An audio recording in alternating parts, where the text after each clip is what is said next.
अगर मान लीजिए आप ये विश्वास रखते हैं कि सिंधु नदी के जल को रोका जा सकता है, तो आप ये भी विश्वास रखिए कि गंडक नदी और कोसी नदी के जल को भी रोका जा सकता है। क्यों नहीं रोका जा सकता है? क्योंकि अगर यहाँ के जल को रोका जा सकता है तो यहाँ के जल को नहीं रोका जा सकता है। लेकिन सरकार इसे रोकने में जो है सफल क्यों नहीं होगी? क्योंकि पर्वतों का जल है ये, कि क्या उस जल को रोका जा सकता है कि नहीं रोका जा सकता है? अगर रोका जा सकता है तो कितना समय लगेगा उस जल को रोकने?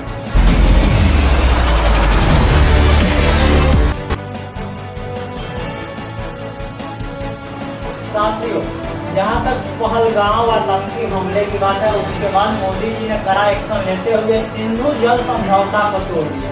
और जब वे सिंधु जल समझौता को तोड़ दिए तो वास्तव में समझने वाली बात ये है कि क्या वास्तव में इस जल को रोका जा सकता है? सिंधु जल जितना भी उसमें का जल है या जो उसकी सहायक नदियां हैं, उसके जल को रोका जा सकता है?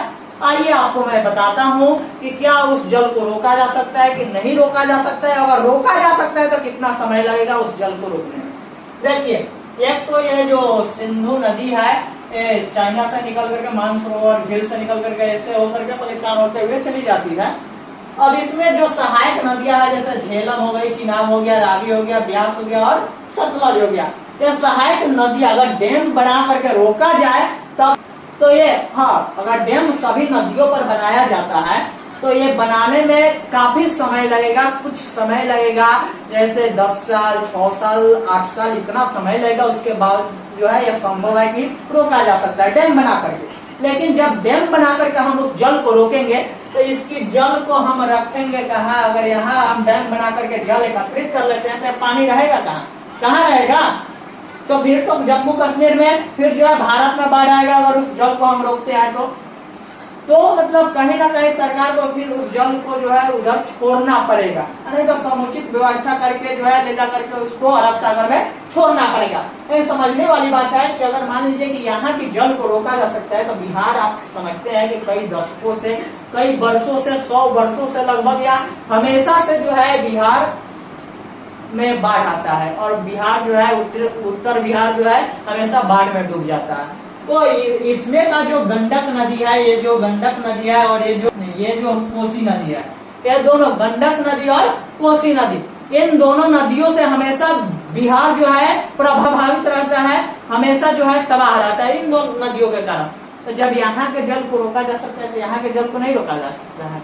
रोका जा सकता है, लेकिन सरकार इसे रोकने में जो है सफल क्यों नहीं होगी? क्योंकि पर्वतों का जल है ये, पर्वतों से हमेशा जो है जल निकलते रहता है, वहां से जल का बहाव होता है।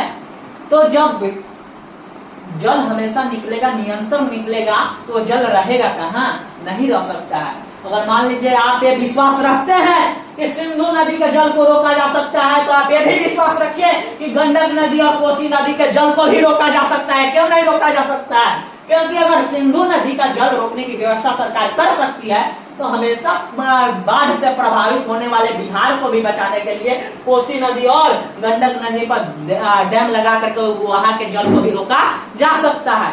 लेकिन आप इस बात को माने कि यह संभव नहीं है। हाँ, कुछ दिनों तक, 6 महीना, साल भर तक हम इस जल को रोक सकते हैं, फिर जो है उस जल को उसी रास्ते में छोड़ना पड़ेगा।